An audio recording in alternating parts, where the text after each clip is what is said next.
चलो देखो हम लोग समझते हैं, छोड़ो, बंद करो और लिखना बंद करो।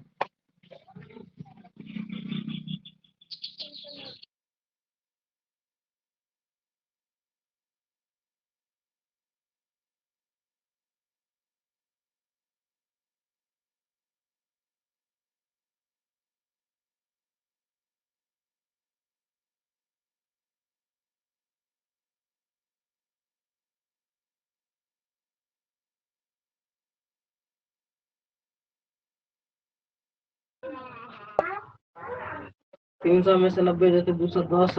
देखो क्वेश्चन क्या कर रहा है, छोड़ो, देखो यहाँ करा, calculate the mass of glucose and mass of water. Question तुमसे ये पूछ रहा है कि किसका मास कैलकुलेट करना है तुमको, ग्लूकोज का, और फिर करा मास ऑफ वाटर, ये दोनों तुमको कैलकुलेट करना। Required to make 300 gram, required to make 300 gram solution, यानी कि मास ऑफ सॉल्यूशन इसमें कितना दिया हुआ, मास ऑफ सॉल्यूशन कितना है इसमें, 300 ग्राम दिया हुआ ऑफ 30% सॉल्यूशन ऑफ ग्लूकोज। अब देखो यहाँ ये 30% क्या, तो मास बाय मास, बताए थे, मास by mass concentration of solution.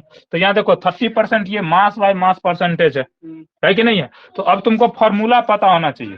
Formula क्या कह रहा था, mass by M by M लिख देना, मास बाय मास परसेंटेज, और सब अपने लिख लेना, परसेंटेज बराबर फॉर्मूला क्या था, तो फॉर्मूला था mass of solute, mass of solute, अब बट्टा में यहाँ क्या था, मास ऑफ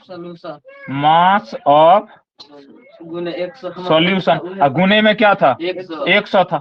अब यहाँ पे कहेगा सर मास ऑफ सॉल्यूट कहाँ है, तो हम बउआ ये ग्लूकोज जो दिया हुआ है सॉल्यूट है ना, है सॉल्वेंट कौन है इसमें, वाटर है, क्योंकि तुमको परिभाषा से पता है जो सॉल्यूट किसको कहते हैं और सॉल्वेंट किसको कहते हैं। सॉल्यूट क्या होता है, जो या तो मात्रा में कम हो या फिर जो घुल जाए। तो बता वाटर घुलेगा नहीं, ग्लूकोज घुलेगा किसमें, वाटर में, इसलिए ग्लूकोज यहाँ पे सॉल्यूट है और वाटर क्या, सॉल्वेंट है। तो तुमको क्या चाहिए, चाहिए तुमको मास ऑफ सॉल्यूशन, जो कि पहले से ऑलरेडी क्या किया गया, दिया गया, कितना ग्राम दिया गया, तो 300 ग्राम दिया हुआ है। और एम बाय एम परसेंटेज दिया है कि नहीं दिया, मास बाय मास परसेंटेज कितना दिया गया, 30%, 30 ग्राम है, 30% है। तो मास बाय मास परसेंटेज कितना है यहाँ, 30। मास ऑफ सॉल्यूट तुमको पता नहीं है, तो यहाँ मास ऑफ सॉल्यूट तुमको पता है, नहीं है, मास ऑफ सॉल्यूट ग्लूकोज तो तुमको पता ही नहीं है, मास ऑफ सॉल्यूशन पता।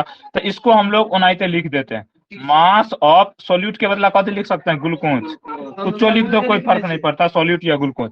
अब नीचे क्या लिखना है, मास ऑफ सॉल्यूशन, तो ये कितना है 300 ग्राम, गुने में यहाँ क्या है 100। अब तुमको यहाँ से ज्ञात क्या करना है, मास ऑफ ग्लूकोज।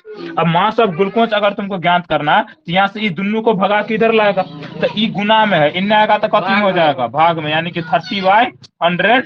ये देखो ये भाग में है, इनने आएगा तो ये तो गुना में हो जाएगा। अब बराबर में कथी हो जाएगा, मास of glucose, mass of glucose. अब देखो यहाँ काट सकते हैं ना, इसको काटेंगे तो 3 निकलेगा, तो 30 तिया कितना हो जाएगा, 90। तो यहाँ अगर हम लोग मास ऑफ ग्लूकोज देखें तो मास ऑफ ग्लूकोज कितना निकल गया, 90। मास of glucose, mass of glucose कितना निकल गया, 90 ग्राम हमको निकल गया।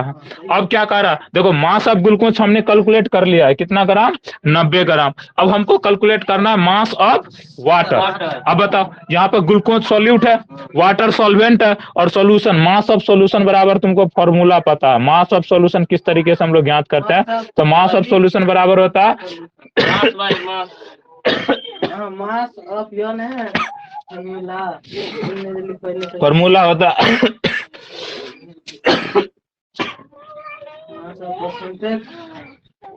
खांसियों का अभी आना जरूरी था। देखो mass of solute, mass of solute, और प्लस में क्या होता है, मास ऑफ सॉल्वेंट होता है ना।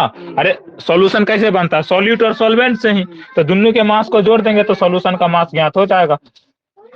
अब देखो तुमको मास ऑफ सॉल्यूट पता है, मास ऑफ सॉल्यूशन पता है, मास ऑफ सॉल्यूशन कितना ग्राम है, मास ऑफ सॉल्यूशन कितना ग्राम है, 300 ग्राम है। मास ऑफ सॉल्यूट कितना निकाले हैं, 90 ग्राम, 30 या 90 ग्राम, हाँ ठीक है, 30 या 90 ग्राम। अब प्लस में मास ऑफ सॉल्वेंट तुमको तो ज्ञात ही करना, ये क्या हो जाएगा, mass of mass of solvent. अब देखो यहाँ घुसेगा हमें चट्टा कहीं। अब देखो 90 ग्राम उधर जाएगा तो ये क्या हो जाएगा 300 माइनस 90 ग्राम बराबर में ये क्या हो जाएगा mass of solvent, mass of solvent. अब यहाँ देखो 300 में से 90 जाएगा तो कितना बच जाएगा 210 ग्राम कथी निकल गया मास ऑफ सॉल्वेंट। अब देखो यहाँ से आंसर मास ऑफ ग्लूकोज कितना निकला 90 ग्राम, मास ऑफ सॉल्वेंट यानी कि वाटर कितना निकला 210 ग्राम। अब तुम इसको जोड़ो 210 और 90 300 ग्राम सॉल्यूशन पूर गया। अब इसमें क्वेश्चन का तात्पर्य समझो, क्वेश्चन कह रहा था calculate the mass of glucose, तो मास ऑफ ग्लूकोज कैलकुलेट करो और मास ऑफ वाटर। अब required to make 300 gram solution जिसमें 30% मास बाय मास क्या हो concentration of solution 30% concentration of. अब समझ में आ गया, कोई दिक्कत नहीं है। अब इसमें से देखो मास ऑफ वाटर निकल गया, मास ऑफ ग्लूकोज निकल गया, यही दोनों तुमको कैलकुलेट ही करना था। बनवाई तो बनवाई